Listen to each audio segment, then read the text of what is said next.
तो मैं तुमसे ये कहना चाह रहा था परीक्षित कि केवल विश्वास को जीवन में अपनाओ,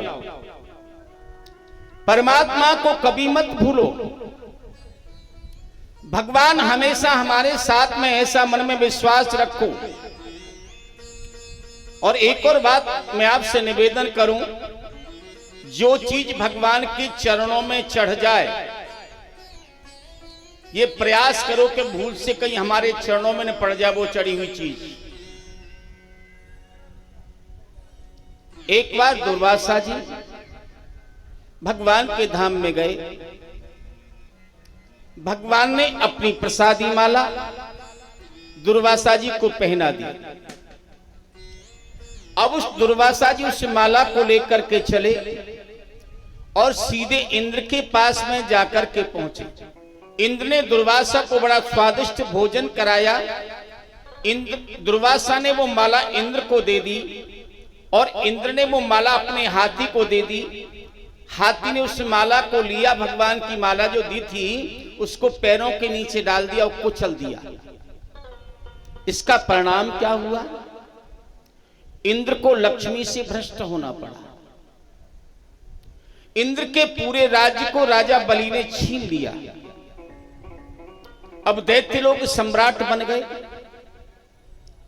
देवताओं को लक्ष्य करके प्रभु ने समुद्र का मंथन किया। बासुकी नाग को रस्सी बनाया, मदराचल पर्वत को रई बनाया और समुद्र का मंथन शुरू हुआ। लेकिन उसमें से अमृत निकलना तो दूर, सबसे पहले उसमें से जहर निकला, जिससे मेरे भोले बाबा ने पी लिया। उनका नाम जहर पीने के साथ ही नीलकंठ महाराज पड़ गया। बोलिए नीलकंठ भगवान की। उसके बाद कामधनु नाम की गाय निकली, जो ऋषियों को दान में दे दी गई। बड़ा सुंदर सा धनुष निकला, चंद्रमा निकला, कई प्रकार के रत्न निकले, कई प्रकार की अप्सराएं निकली। लक्ष्मी का प्रागट हुआ, जो मेरे गोविंद की भार्या बनी। अमृत कलश लेकर के धनवंतरी निकले। दैत्य लोग अमृत छुड़ा करके ले गए। मेरे गोविंद ने मोहनी रूप धारण किया और अमृत का रसपान देवताओं को करा दिया। उस रूप को देखने के लिए शंकर भी वहां पर आए। मेरे कहने का यह तात्पर्य है कि सेवा के कई अपराध हो सकते हैं। नाम, भगवान के नाम को भूल जाना सेवा का अपराध है। परमात्मा के स्मरण के बिना किसी की बिगड़ी नहीं बन सकती है। जब तक आप गोविंद की शरण में नहीं जाओगे, आपकी बिगड़ी कभी नहीं बनेगी। और जिसको अपनी बिगड़ी बनानी है, उसे गोविंद की शरण में आना पड़ेगा। अब ये बताओ, बिगड़ी किस किस को बनानी है? हाथ उठा के बताओ, कौन कौन बनाना अपनी बिगड़ी बनाना चाहता है? जिनको भगवान से बिगड़ी नहीं बनवानी, हाथ नीचे रखो। जिनको अपनी बिगड़ी बनवानी, वो हाथ ऊपर करो। देखो किस किस को बनवानी है भगवान से बिगड़ी। कि तेरी बन जाएगी गोविंद गुण गाए से। मीठी मीठी ताली बजाएंगे। कि तेरी बन जाएगी गोविंद गुण गाए से। तेरी बन जाएगी गोविंद गुण गाए से। गोविंद गुण गाए से, गोपाल गुण गाए से। गोविंद गुण गाए से, गोपाल गुण गाए से। गोविंद गुण गाए से, गोपाल गुण गाए से। गोविंद गुण गाए से, गोपाल गुण गाए से। तेरी बन जाएगी गोविंद गुण गाए से। तेरी बन जाएगी गोविंद गुण गाए से।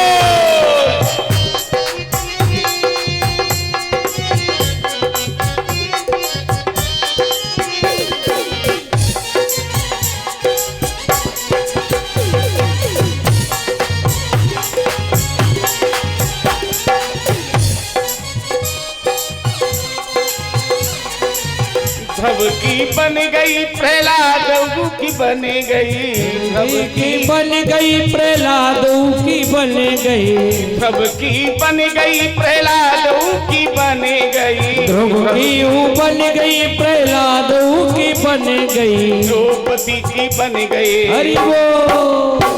अरे द्रौपदी की बन गई या चीर के बढ़ाए से, द्रौपदी की बन गई या चीर के बढ़ाए से, तेरी बन जाएगी गोविंद गुण गाए से, तेरी बन जाएगी गुण गाए से।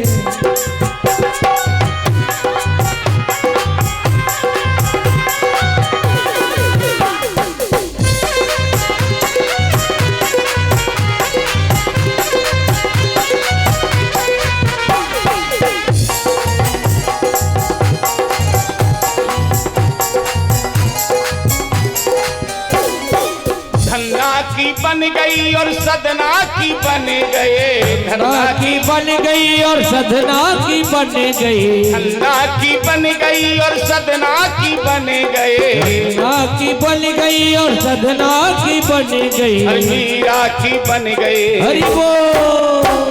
हर मीरा की बन गई जी कृष्ण गुण गाए से, मीरा की बन गई और कृष्ण गुण गाए से, तेरी बन जाएगी गोविंद गुण गाए से, तेरी बन जाएगी गोविंद गुण। गोविंद गुण गाए से गोपाल गुण गाए से, गुण गाए थे गोपाल गुण गाए थे, गोविंद गुण गाए से गोपाल गुण गाए से, गाए थे गोपाल गुण गाए थे, तेरी बन जाएगी गोविंद गुण गाए से, तेरी बन जाएगी गोविंद गुण गाए थे, तेरी बन जाएगी गोविंद गुण गाए थे। हरि बोल।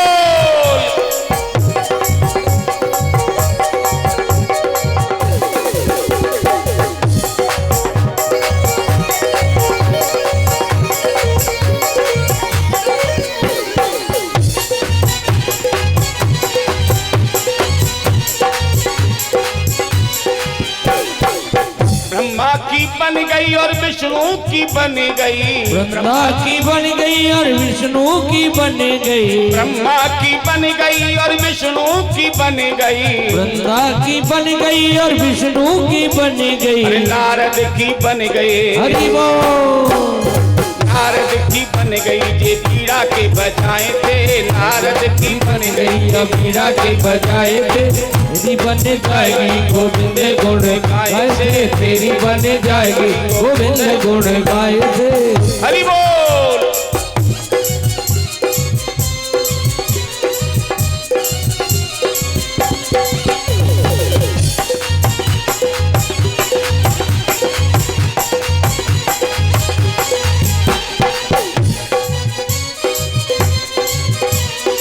सीता की बन गई और सेना की बन गई, सीता की बन गई और सेना की बन गई, सीता की बन गई और सेना की बन गई, सीता की बन गई और सेना की बन गई, नरसी की बन गई, नरसी की बन गई जी हुंडी बरसाए थे, नरसी की बन गई हुंडी बरसाए थे, तेरी बन जाएगी गोविंद गुण गाए से, तेरी बन जाएगी गोविंद गुण गाए थे, गोविंद गुण गाए से गोपाल गुण गाए से, गोविंद गुण गाए थे गोपाल गुण गाए थे, तेरी बन जाएगी गोविंद गुण गाए से, तेरी बन जाएगी गोविंद गुण गाए थे, बन जाएगी।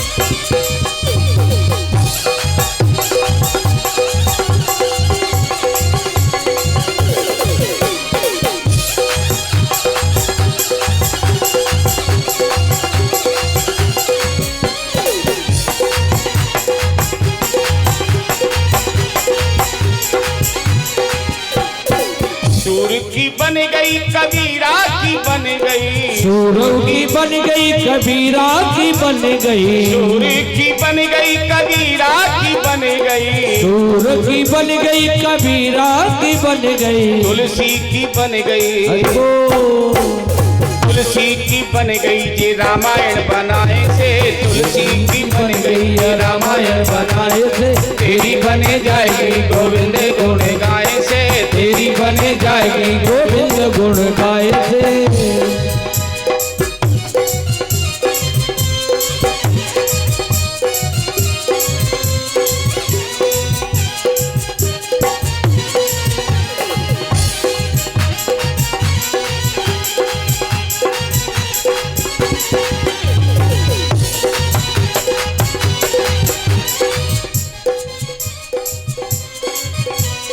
सुग्रीव की बन गई अंगद की बन गई, सुग्रीव की बन गई और अंगदों की बन गई, सुग्रीव की बन गई और अंगद की बन गई, सुग्रीव की बन गई और अंगद की बन गई, हनुमान की बन गई, हनुमान की बन गई जी सीता सुधे लाए से, हनुमान की बन गई सीता सुधे लाए से, तेरी बने जाएगी गोविंद गुण गाए से, तेरी बने जाएगी गोविंद गुण गाए से, गोविंद गुण गाए से गोपाल गुण गाए से, गुण गाए से गोपाल गुण गाए से, गोविंद गुण गाए से गोपाल गुण गाए से, गोविंद गुण गाए से गोपाल गुण गाए से, तेरी बने जाएगी तेरी बने जाएगी गोविंद गुण गाए से, तेरी बने जाएगी गोविंद गुण गाए से, तेरी बने जाएगी गोविंद गुण गाए से, तेरी बने जाएगी गोविंद गुण गाए से, तेरी बन जाएगी गोविंद गुण गाए से। बोलिए गोविंद भगवान की जय। नाम स्मरण से मोक्ष की प्राप्ति होती है, इसलिए चैतन्य देव प्रभु कहते हैं कि परमात्मा के नाम से बढ़कर के कोई दूसरा मुक्ति का साधन नहीं है। देवताओं को अमृत मिल गया, थोड़े से अभिमानी हो गए, अहंकार हो गया और गोपाल को भूल गए। जो प्रभु के नाम की 2-4 मालाएं करते थे वो भी छूट गई, क्योंकि अमृत का पान कर लिया था उन्होंने। प्रहलाद जी के जो पौत्र हैं उनका नाम बलि है। ये महाराज बलि दैत्यों के राजा हैं। बलि महाराज को भागवत में परम संत कहा गया है, क्योंकि 12 भागवतों में बलि महाराज का नाम आता है। बलि महाराज ने एक दिन जाकर के शुक्राचार्य को प्रणाम किया और प्रणाम करने के पश्चात कहा कि गुरुजी क्या हम देवताओं को परास्त भी नहीं कर सकते? गुरुवर ये हमें पता है कि देवताओं ने अमृत का पान कर लिया, इसलिए मर तो वो नहीं सकते, उन्हें परास्त तो हम युद्ध के मैदान में कर ही सकते हैं। गुरुदेव ने कहा राजन जीवन में 3 बातों को अपना लो। जीवन में 3 बातों को अपना लो, गौ सेवा, गुरु सेवा और संत सेवा। जिस घर में 3 सेवा हो उस घर में कभी संकट आ नहीं सकता। पहला तो नियम ये बनाएं, सबको बनाना चाहिए कि प्रातःकाल जब उठें तो अपने नित्य कार्यों से निवृत्त होकर के सबसे पहले स्नान करना चाहिए। उसके बाद माताओं को रसोई में प्रवेश करना चाहिए। लेकिन आजकल तो ये फैशन चल गया कि जब सारे काम रसोई वसोई के समाप्त हो जाते हैं तब स्नान होता है। लक्ष्मी का खाक तुम्हारे घर में आवेगी? लक्ष्मी नहीं आएगी आपके घर में। स्नान करो, सबसे पहले रोटी गाय की बनाओ और अंतिम रोटी कुत्ते की बनाओ। लेकिन गाय कुत्ते की रोटी कौन जाने, एक आध घर में बनती होगी, नहीं पहले खाने की तैयारी हो जाती है। हाँ, कौन जाने। तो गौ सेवा सबको करनी चाहिए, शास्त्र कहता है। यदि आप मंदिर नहीं जाते तो चलेगा, अरबों खरबों की संपत्ति दान नहीं करते तो चलेगा, कोई बात नहीं है, लेकिन गौ सेवा सबको करनी चाहिए। गौ माता के अंदर 33 करोड़ देवता निवास करते हैं, ऐसा शास्त्रों में लिखा है। बलि महाराज ने गाय की सेवा की, संतों की सेवा की, गुरु की सेवा तो वो करते ही करते हैं। एक दिन शुक्राचार्य ने कहा कि जाओ, मेरा आशीर्वाद है, स्वर्ग पर चढ़ाई कर दो। राजा बलि ने स्वर्ग पर चढ़ाई कर दी। स्वर्ग क्या, उसने त्रिलोकी को अपने अधीन कर लिया, त्रिलोकी का राजा बन गया राजा बलि। अब देवता बेचारे मारे मारे फिर रहे हैं। और एक और मैं आपसे निवेदन करूं, जब पुत्र के जीवन में संकट आता है तो सबसे ज्यादा कष्ट मां को होता है। देवताओं की माता की देवताओं की जो माता, उनका नाम है अदिति। आज अदिति अपने महल में उदास बैठी हैं। भगवान कश्यप अदिति के पास आए, बोले देवी तुम्हारी उदासी का क्या कारण, किस लिए उदास बैठी हो, क्या बात है, आजकल तुम्हारा पूजा पाठ ठीक से नहीं चल रहा, क्यों? जिनको रोज मंदिर जाने की आदत हो ना, और वो एक दिन मंदिर नहीं जाए, ऐसा प्रतीत होता है जैसे कितना कोई बड़ा काम छूट गया हमसे।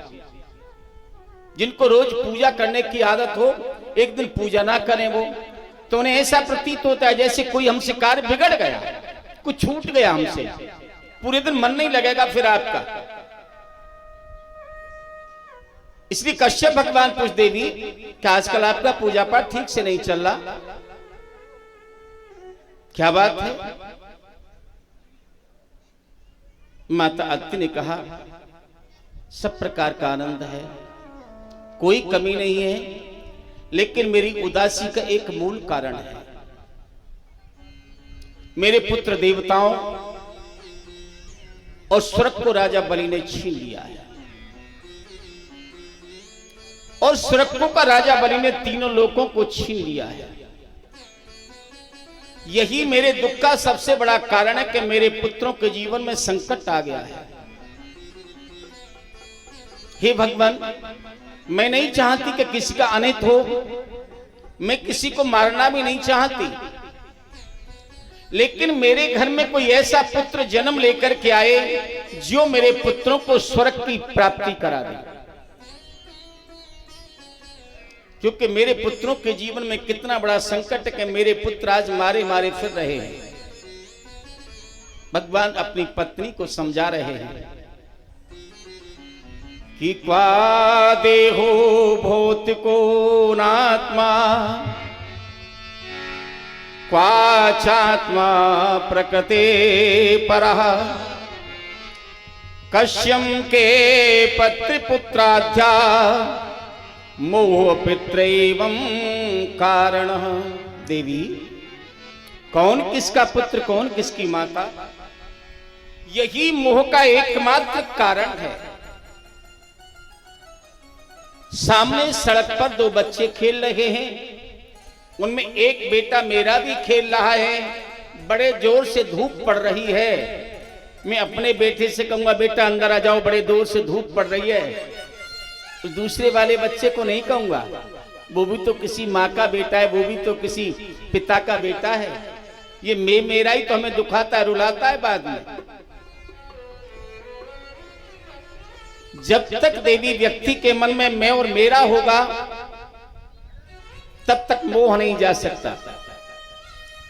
अदिति कहती है कि आप क्या जानो, पुत्र की पीड़ा मां समझ सकती है, आप मां होते तब आपको पता चलता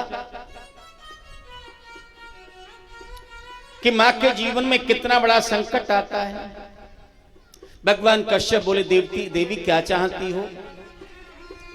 बोले, मैं ये चाहती हूं कि मेरे यहां कोई ऐसा बुद्धिमान पुत्र आए, देवताओं को तीनों लोकों का राज लाकर उन्हें प्रदान कर दे। भगवान कश्यप बोले, देवी मैं तुम्हें एक व्रत बताता हूं। ये व्रत फाल्गुन मास में शुक्ल पक्ष में प्रतिपदा से लेकर के त्रयोदशी तक किया जाता है। बहुत ध्यान से सुनना, जिनको पुत्र नहीं उनके लिए विशेष। हाँ, ये व्रत फाल्गुन मास में शुक्ल पक्ष की प्रतिपदा से लेकर के त्रयोदशी तक किया जाता है। प्रातः जल्दी उठना है, भगवान के चरणों में जाकर के प्रणाम करना है और यज्ञेश भगवान की स्तुति करना है। इस व्रत का एक नियम और है, भैया आगे सट जाओ। इस व्रत का एक नियम और है कि जब ये व्रत प्रतिपदा से शुरू किया जाता है तो भोजन केवल प्रसादी एक समय लेंगे और वो भी पहले दिन एक टुकड़ा खाएंगे। कठिन है, इतना आसान थोड़ी है। हाँ, पहले दिन एक टुकड़ा खाएंगे, दूसरे दिन 2 टुकड़े खाएंगे, त्रयोदशी तक 13 टुकड़े खाएंगे। उसके बाद घर में यज्ञ करेंगे भगवान के नाम का, तब वो व्रत का परायण होता है, तब वो व्रत पूर्ण होता है। इसलिए देवी तुम नियमित इसका जाप करो। मुझे लगता है कि तुम्हारे घर में भगवान पुत्र बनकर के आएंगे। देखो, निष्ठा में बड़ी ताकत होती है, विश्वास में बड़ी शक्ति होती है। माता अत्नी बड़ी निष्ठा से व्रत किया। भगवान ने प्रकट होकर के कहा, मां, तुम्हारे पुत्रों के जीवन में संकट आ गया है, उनके कष्ट की निवृत्ति के घर में तुम्हारे घर पुत्र बनकर के आऊंगा। मां, मेरा विश्वास करना। उधर देवता रोते रोते नारायण की शरण में गए और कहा कि हमारे जीवन में बहुत बड़ा संकट आ गया है। राजा बलि ने हमसे स्वर्ग को छीन लिया है और स्वर्ग को क्या, उसने तीनों लोकों पर अपना कब्जा कर लिया है। भगवान बोले, देखो देवताओं, इस समय पर राजा बलि पर गुरु की कृपा हो गई है और जिस शिष्य पर गुरु की कृपा हो जाए उसे भगवान भी नहीं हरा सकता। तो अगर मैं उससे युद्ध जाकर के करूंगा तो मैं भी उसके सामने जाकर के हार जाऊंगा। इसलिए चिंता मत करो, मैं बलि के दरवाजे पर जाकर के भिक्षा मांगूंगा। वैसे तुम्हारी माता अति भी उपवास कर रही है, मैंने उनको भी वचन दे दिया है। देवताओं से कहा, अब तुम निश्चिंत होकर के जाओ, मैं माता अति घर जन्म लूंगा। जिस पर गुरु की कृपा हो जाए उसे भगवान भी परास्त नहीं कर सकते। गुरु की कृपा भगवान से बड़ी होती है।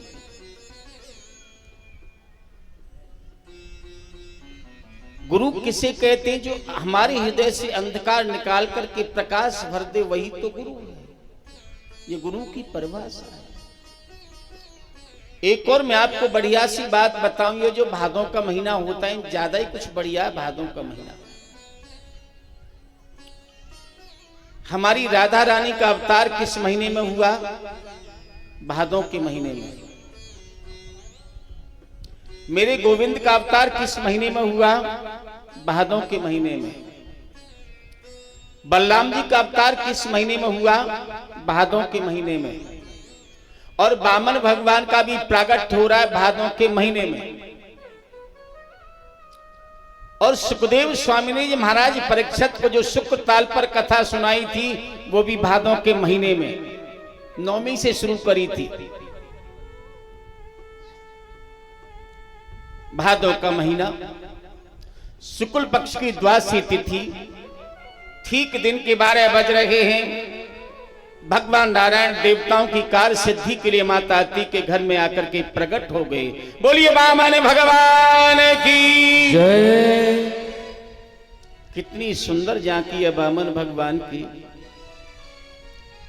कितना मंगलमय स्वरूप है वामन भगवान का।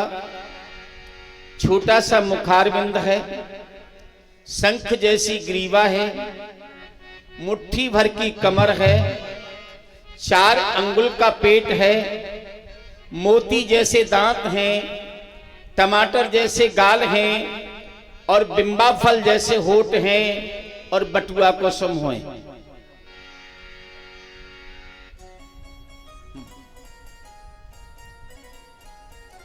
ऐसी सुंदर बामन भगवान की झांकी को देवताओं ने देखा, मिलकर बामन भगवान का स्वागत किया। बामन भगवान का दर्शन करके समस्त देवता गदगद हो गए, प्रसन्न हो गए, चरणों में वंदन किया। माता अत्ति ने भगवान को कोपीन पहनाई। बृहस्पति ने आकर के बामन भगवान को जनेऊ धारण कराया। दिशाओं के स्वामी ने जगतपति ने छत्र समर्पित कर दिया। ब्रह्मा जी ने भगवान को कमंडलू दे दिया। सप्त ऋषियों ने भगवान को कुशा का आसन दे दिया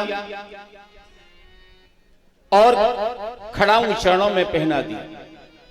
उमा देवी ने आकर के भिक्षा पात्र दे दिया। अब जो बामन भगवान को भिक्षा मिली वो आकर के उन्होंने गुरुदेव को दी। गुरुदेव ने कहा मैं छोटी मोटी भिक्षा से प्रसन्न होने वाला नहीं हूं।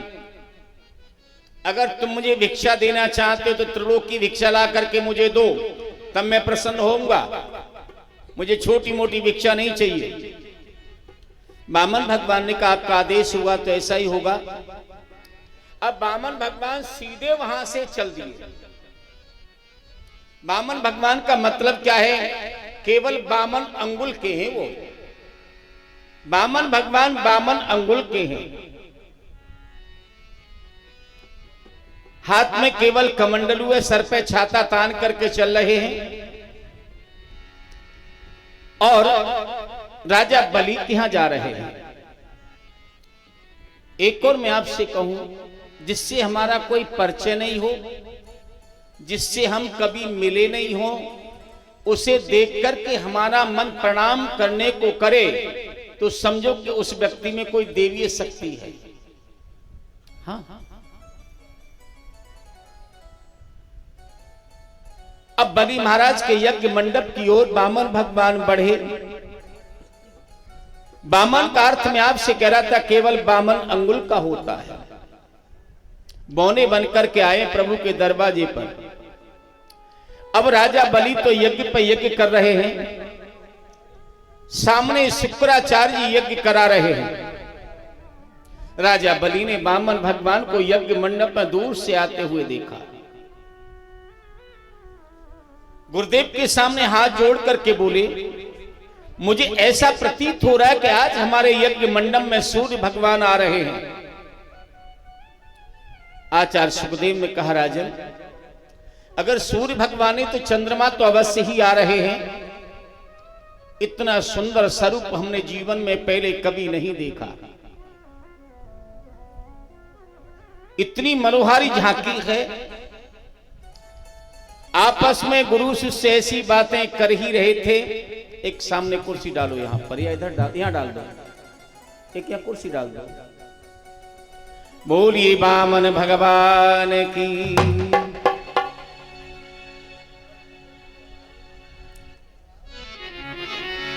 पहले परीक्षित महाराज और परीक्षित दोनों ही खड़े हो जाएं। परीक्षित नहीं, मेरी बात सुनो, पहले इधर मुंह करो। पहले बामन भगवान का आप दोनों चल करके पूजन करें, बाद में कोई और करेंगे।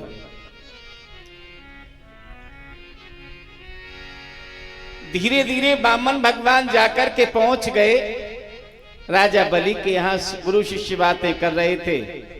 बामन भगवान और जाकर के नजदीक पहुंच गए। जैसे ही बामन भगवान को राजा बलि ने देखा, उठ करके उन्हें प्रणाम किया। मैं आपका स्वागत करता हूं कि स्वागतम ते नमस्तुभ्यं ब्रह्मानि किम करमामथे। आपका मैं बहुत स्वागत करता हूं, आपका वंदन करता हूं, आपका अभिनंदन करता हूं। भगवान का रूप देखकर के राजा बलि गदगद हो रहे हैं। ऐसा सुंदर स्वरूप पहले कभी नहीं देखा। मुझे ऐसा लगता है बड़े बड़े ऋषियों की जो तपस्या का फल है प्रभु ने आज मुझे आकर के वो प्रदान कर दिया है। आज मेरे पितृ तृप्त हो गए, आज मेरा कुल पवित्र हो गया, आज मेरा यज्ञ भी सफल हो गया। ऐसा तेजस्वी ब्राह्मण मेरे यज्ञ मंडप में आए हैं। बामन भगवान के चरणों में जाकर के प्रणाम किया। वामन भगवान कहते हैं कि अगर किसी से कुछ लेना देना होता है तो पहले कुछ दिखाना होता है, बिना दिखाने के कोई देता लेता नहीं है। मौन खड़े हैं, माला चल रही है, हाथ में कमंडलू है, शांत खड़े हैं। बलि ने प्रणाम करके पूछा कि आपका आश्रम कहां पर है। बलि महाराज कहते हैं मैंने आपसे पूछा कि आपका आश्रम कहां पर है, आपके माता पिता कहां पर रहते हैं। बलि ने शुक्राचार्य की ओर इशारा किया, गुरुदेव ये ब्रह्मचारी तो कुछ बोलते ही नहीं है। शुक्राचार्य कहते राजन इनका जप तो चल रहा है, जब तक माला पूरी नहीं हो जाती बीच में बोलते नहीं है। अब तो राजा बलि की श्रद्धा और बढ़ गई। ऐसा भजनानंदी, ऐसा संत मेरे यज्ञ मंडप में आया है, चरणों में गिरकर के बलि भगवान को प्रणाम करने लगे। बताइए मैं आपकी क्या सेवा करूं, मैं आपको क्या दे दूं, मैं आपके श्रीमुख से सुनना चाहता हूं। आप कहो आपको 2-4 हजारें गौएं दान में दे दूं, आप कहें तो आपके लिए सोने का महल बनवा दूं, और अगर आपका विवाह नहीं हुआ तो आपका मैं विवाह करा दूं किसी ब्राह्मणी के साथ में। सुनिए महाराज, मैं 10-5 कन्या का विवाह रोज अपने दान से कराता हूं, लेकिन आप कुछ बोलते नहीं। मैं आपसे बनावटी नहीं कह रहा, मैंने आपके श्री विग्रह को देखा, आपके श्री मुख को देखा। मेरा ये मन करता है स्वतः कि मैं आपको सब कुछ दे दूं।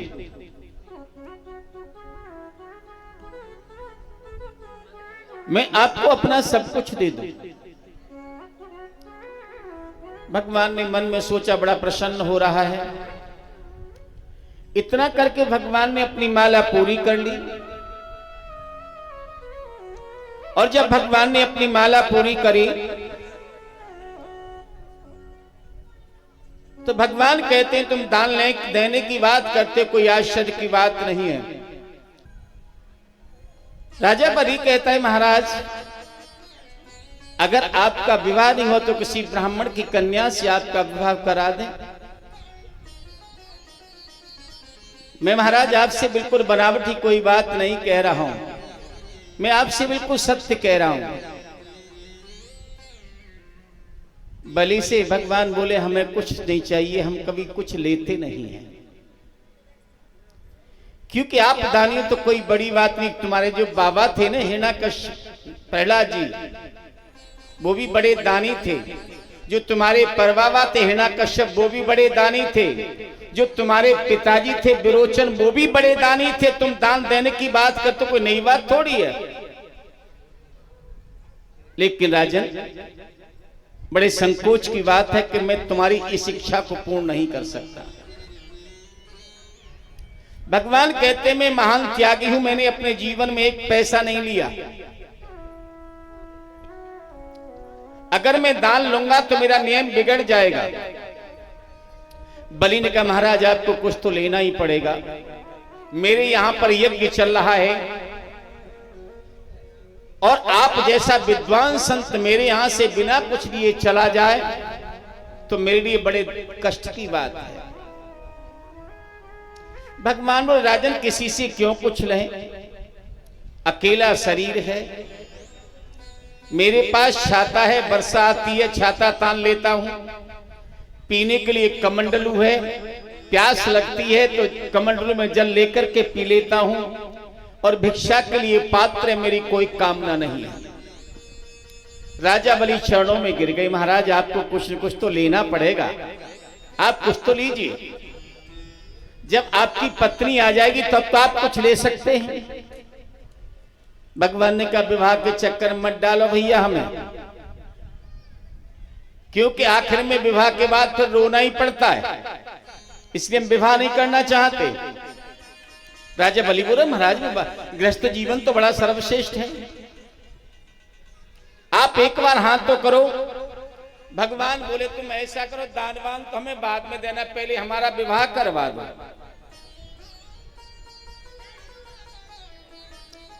लेकिन राजन एक बात बताओ कि अगर तुमने हमारा विवाह करवा दिया तो एक छाते में दो प्राणी तो रह नहीं सकते। अब ये बताओ कि वो ब्राह्मणी कहां पर रहेगी? राजा बलि कहता है महाराज मैं आपके लिए कंचन का महल बनवा दूंगा। भगवान बोले तब तो तुम बड़ी बढ़िया हो, बड़े अच्छे आदमी हो। हाँ, तो जोले जब वो ब्राह्मणी आ जाएगी, एक आध बाल गोपाल भी होगा। बोले हाँ महाराज, बाल गोपाल तो होनी चाहिए। बोले हमारी ब्राह्मणी की, बाल गोपालों की खाने की व्यवस्था कहां से होगी? राजा बलि बोले अपना जो भंडार खाना उसे खुलवा देंगे महाराज, सुबह शाम रोज प्रेम से प्रसादी पाया करना। अच्छा, हमारे बाल गोपालों की पढ़ाई की व्यवस्था, शिक्षा दीक्षा कैसे होगी? बामन भगवान बोले अपना विद्यालय है ना, हिरण्यकश्यपु दानव विश्वविद्यालय, उसमें आपके बच्चों की शिक्षा दीक्षा हो जाएगी। बोले तुम तो बड़े अच्छे हो राजन। बोले राजन एक बात बताओ कि 10-5 बाल गोपाल तो होंगे ही। बोले ये मुझे क्या पता कि 10 होंगे कि 5 मुझे होंगे सो होंगे ही। बोले मैं इसलिए पूछ रहा हूं कि अगर 10-5 होंगे तो उनमें से एक आध मरेगा भी। बोले हाँ महाराज मर भी सकता है। तो बोले जब एक आध मरेगा तो रोने के वालों की व्यवस्था कहां से की जाएगी? बोले महाराज बेटा आपका मरेगा तो रोना तो आपको ही पड़ेगा, कोई किराए पर रोने वाले थोड़ी मिलते हैं। तो बोले मैं ब्याह के झंझट में क्यों पड़ूं, भैया मुझे विवाह नहीं करना जिससे बाद में रोना पड़े। अब तो बलि चरणों में गिर गया। बड़ी संकोच की बात है महाराज, 2 घंटे से जैसे तैसे हमने आपको मनाया, अब आप कुछ लेना नहीं चाहिए, कुछ तो लीजिए आप। प्रभु संकोच में पड़कर के गंभीर हो गए। क्या बताएं बलि, आपने तो हमें धर्म संकट में डाल दिया।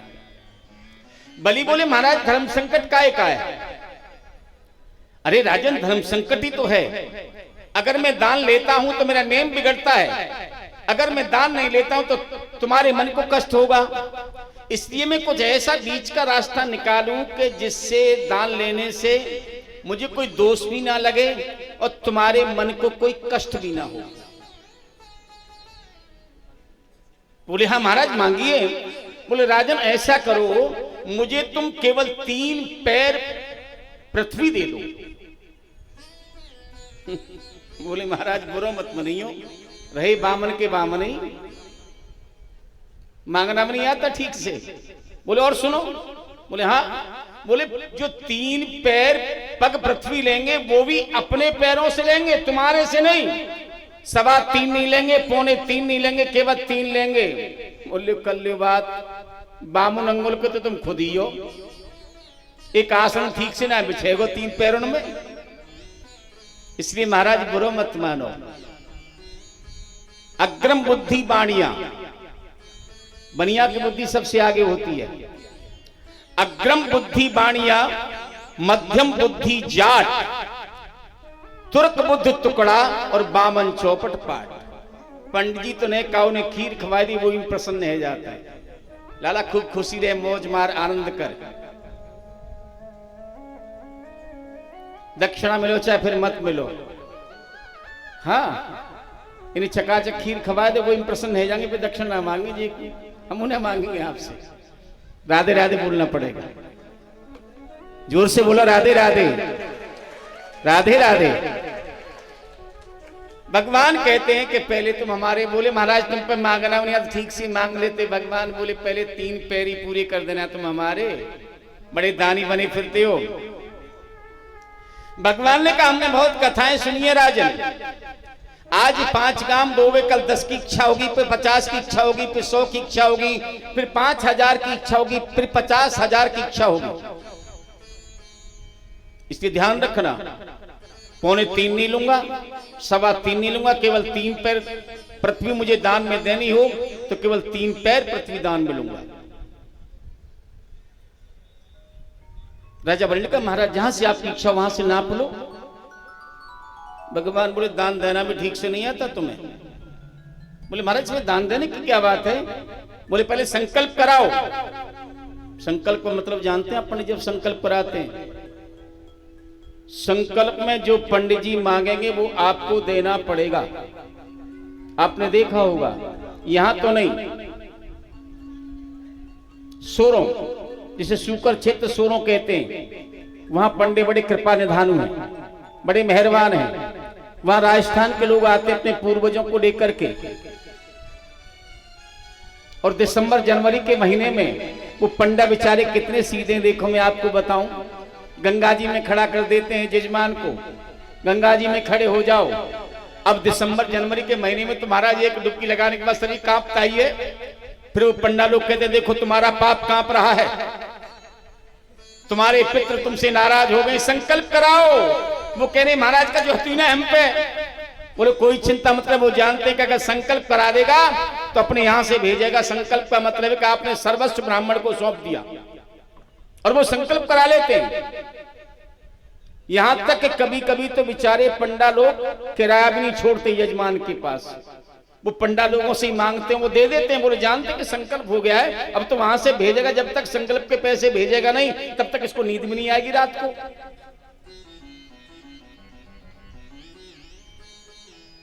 भगवान कहते पहले संकल्प कराओ, पक्का रजिस्ट्रेशन है संकल्प।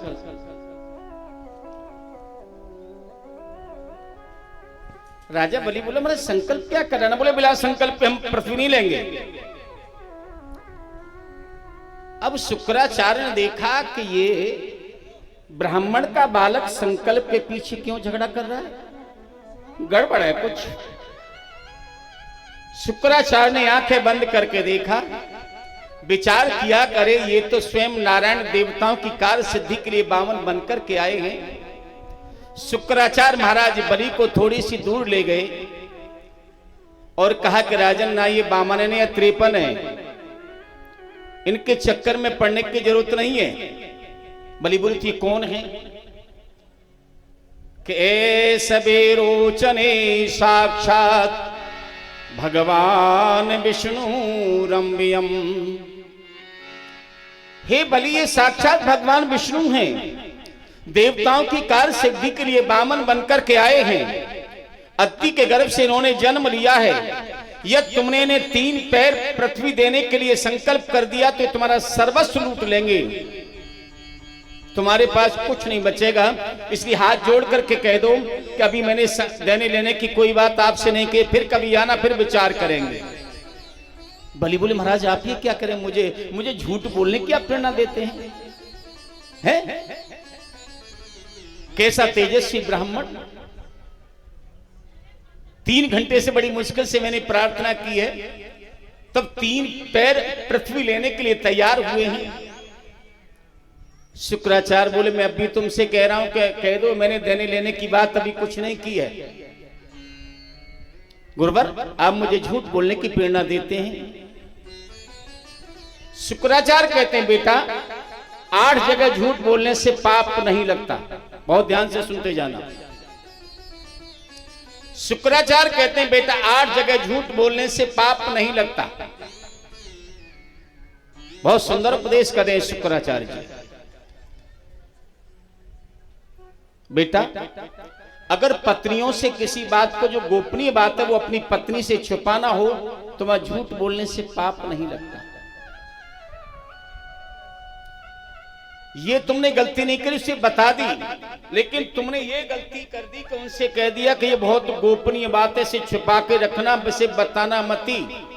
माताओं का हृदय बड़ा कोमल होता है। कोई पीछे से वेश बदल करके आपका शत्रु आया और जिस बात के लिए आपने मनाही कर दी बताने के लिए, उस बात को हो सकता है बता दे। ये रोते रोते उस बात को भी बता दी जिसे आपने मने किया कि इसे मत बताना। एक और बड़ा कारण है, कर्ण जो है पांडवों के बड़े भाई थे, लेकिन उन्होंने दुर्योधन का सहयोग किया, इसलिए युद्ध के मैदान में कर्ण की मृत्यु हो गई। जब पांडव लोग कौरवों का पिंडदान कर रहे थे तो कुंती ने कहा, बेटा एक पिंडदान कर्ण के नाम का भी करो। युधिष्ठिर कहते, कर्ण के नाम का पिंडदान क्यों करे? कर्ण हमारी जाति का नहीं, हमारी बिरादरी का नहीं, हमारा भाई नहीं। कुंती कहती है तुम्हारा ही भाई था। मुझे किशोरावस्था में इसकी प्राप्ति हो गई थी सूर्य के मंत्र के द्वारा। मैंने समाज के भय से, लोक लाज के भय से अपने इस पुत्र को लताओं पताओं में लपेट करके गंगा जी में बहा दिया।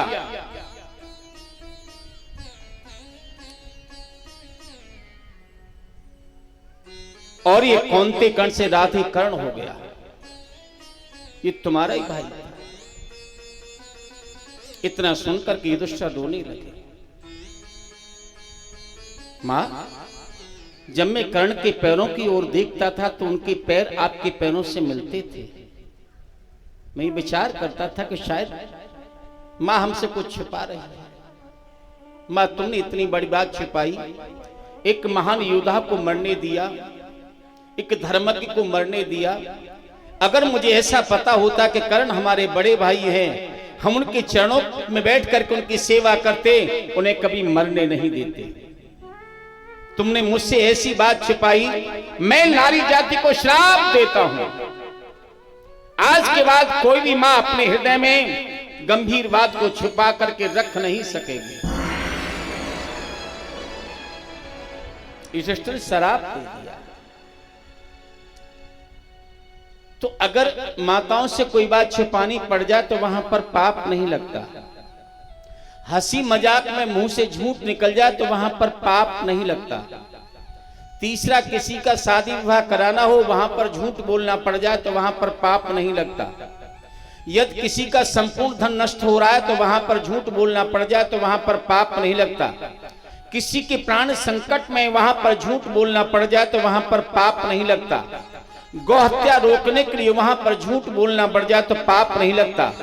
अपने धर्म की सुरक्षा को बचाने के लिए झूठ बोलना पड़ जाए तो वहां पर पाप नहीं लगता। और अपनी संस्कृति को बचाने के लिए झूठ बोलना पड़ जाए तो वहां पर पाप नहीं लगता। ये 8 जगह जहां पाप नहीं लगता। और राजन, तुमने तो 3 पैर पृथ्वी देने का संकल्प किया है, तुम्हारे पास बचेगा क्या? बलि कहता है, गुरुवर मेरे दोनों हाथों में लड्डू हैं। अगर ये ब्राह्मण का बालक है तो 3 से 3.25 नहीं लेगा, और अगर ये साक्षात भगवान है तो सारी दुनिया कहेगी कि बलि के दरवाजे पर भगवान को भी भिक्षा मांगने के लिए आना पड़ा था। ब्राह्मण भगवान बोले, तुम गुरु चेला दोनों का वार्ता कर रहे, भैया देना तो दो, हम तो चले मुन्नी महाराज मांगिए, संकल्प करो। अब जब सागर से संकल्प होने का नंबर आया तो भागवत में नहीं है लेकिन विष्णु पुराण में ऐसा प्रसंग आता है कि शुक्राचार्य जी सूक्ष्म रूप लेकर के सागर की टोटी में प्रवेश कर गए कि न पानी गिरेगा, न चेला लुटेगा, न संकल्प होगा। हाँ, अब जब पानी नहीं निकला, भगवान तो कौतुकी हैं, भगवान ने कहा गड़बड़। भगवान ने जो कुशा का आसन था उसमें से कुशा निकाली और टोटी में से प्रवेश कर दी। शुक्राचार्य उसके अंदर बैठते, एक आंख पधार गई शुक्राचार्य महाराज की। भगवान बताना चाहते हैं गुरु की समदृष्टि होनी चाहिए, गुरु को एक समान समझना चाहिए। उसके बाद संकल्प हुआ, नाराज होकर के शुक्राचार्य वहां से चले गए। संकल्प होने के बाद बामन भगवान बलि, राजा बलि कहता है जहां से आपकी इच्छा वहां से आप मांग लें, नाप लें। भगवान ने कहा पहले हमें प्रणाम करो। जैसी राजा बलि ने भगवान को प्रणाम किया, भगवान तो विराट रूप में प्रकट हो गए। बोलिए विराट भगवान की जय।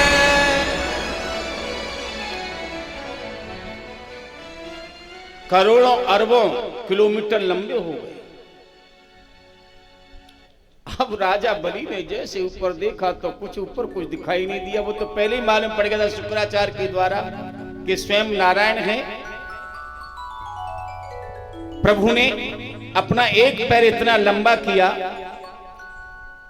कि प्रभु के चरणों के बीच में दोनों लोक आ गए और त्रिलोकी को पार करके परमात्मा का चरण ब्रह्मलोक में जाकर के पहुंचा। ब्रह्मा जी ने प्रभु के चरणों को धोया, अपने कमंडलों में भर लिया और उससे गंगा मैया प्रकट हो गई। वही गंगा मैया है जहां हम जाकर के अपने पापों को धो करके आते हैं। वही श्रीमती गंगा मैया इस पृथ्वी पर आई। जामवंत ने आकर के भगवान की परिक्रमा की। दैत्य लोग प्रभु को मारने के लिए दौड़े। राजा बलि ने कहा इन्हें कोई नहीं मारेगा, ये मेरे भगवान हैं, जो इनकी इच्छा होगी वो करेंगे। वामन भगवान ने 2 चरणों में सारी त्रिलोकी को नाप लिया। बोले बड़ा अभिमान करते थे दानी महाराज, और आकर के सामने खड़े हो गए भगवान। मैंने 2 पैरों में सारी पृथ्वी को नाप लिया, वे बताओ तीसरा पैर कहां रखूं? जो वचन देने के बाद मुकर जाता है उसे नरक में जाना पड़ता है राजन। अब तुम्हें नरक में जाना पड़ेगा। गरुड़ को आदेश दिया बलि को बांध दो। बलि बांध दिया। राजा बलि कहते महाराज मैं इससे नहीं डरता कि आपने मुझे बांध दिया है। डरता मैं इससे हूं कि जो मैंने ब्राह्मणों को वचन दिया है कहीं वो मेरा वचन झूठा न हो जाए। वामन भगवान बोले झूठा तो हो ही गया, अब तीसरा पैर कहां रखूं? राजा बलि कहता है महाराज ये बताओ धन बड़ा होता है या धन का मालिक बड़ा होता है? धन बड़ा होता है, धन का मालिक बड़ा होता है। वामन भगवान कहते धन के मालिक से और धन से धन का मालिक 100 गुना बड़ा होता है। तो बोले महाराज आपने अभी मेरे धन को नापा है, अभी धन का मालिक बाकी है, तीसरा पैर आप मेरे सर पर रख दो। जैसे ही प्रभु ने तीसरा पैर राजा बलि के सर पर रखा, प्रभु की आंखों से आंसू आ गए। राजन मैं तो तुझे छलने आया था लेकिन तूने तो मुझे ही छल लिया। बलि की पत्नी आ गई। बलि की पत्नी ने कहा ये सब प्रभु आपकी कीड़ा है। ये जीव की सबसे बड़ी भ्रांति है कि जीव अपने को मालिक समझता है, लेकिन सबका मालिक परमात्मा है। हम तो केवल उसके मुनीम हैं, जैसे वो चलाता वैसे हम चलते चले जाते हैं। आपने मेरे पति को त्रिलोकी को दिया, बड़ी कृपा की, लेकिन आज मेरे पति से आपने त्रिलोकी को छुड़ा लिया, आपने महान कृपा की। भगवान बोले इस खानदान में सब दानी भरे पड़े, जो आता है वो दान की बात करता है। इतने में प्रहलाद जी आ गए।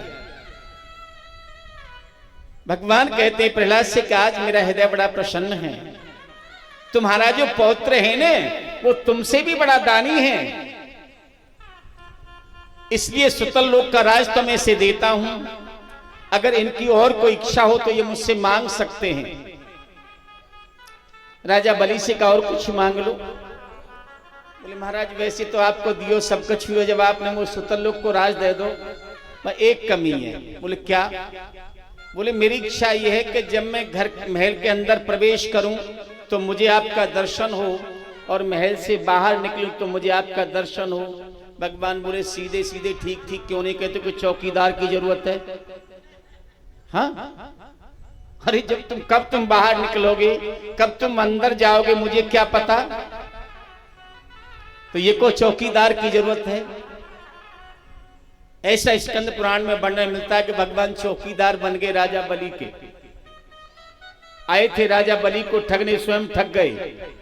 बहुत समय हो गया, लक्ष्मी जी बड़ी चिंतित। नारद जी बीड़ा बजाते हुए लक्ष्मी वैकुंठ लोक में पहुंचे। माता जी प्रणाम। आओ बेटा बैठो,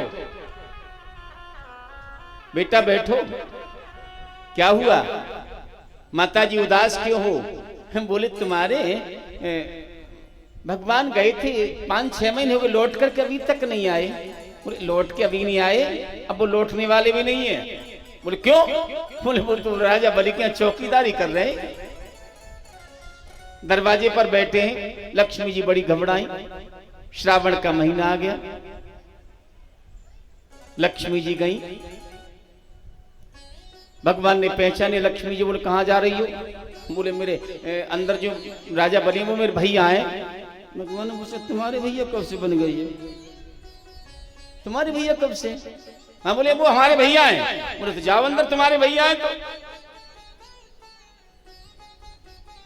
बड़ी खातर हुई लक्ष्मी जी की। राजा बलि जानते थे कि मेरी बहन कोई है नहीं, लेकिन फिर भी बहन बनकर सम्मान दिया। श्रावण में शुक्ल पक्ष की पूर्णिमा आ गई।